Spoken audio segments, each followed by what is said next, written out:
Kufunwa ubaleke nemali yomshado endaweni yaseHluhluwe.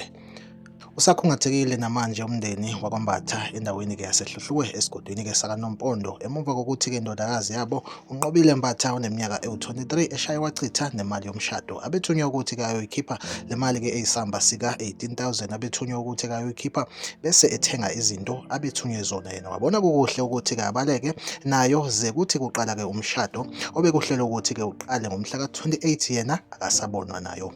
Lokhu kwenza ikhetho lithi ukuma kancane namhlanje njengoba-ke kuwumgqibelo umndeni ukuthi awazi uzolitshela kanjani ithimba lakwamkhwenyana ngalesigameko. Kuthe uma kulandelwa umkhondo wamkhomba endaweni-ke yakwaNongoma la agcine ukubona ehamba nesoka lakhe ebeliqiqinge igrosari ukuthi-ke elakobani akwaziwa.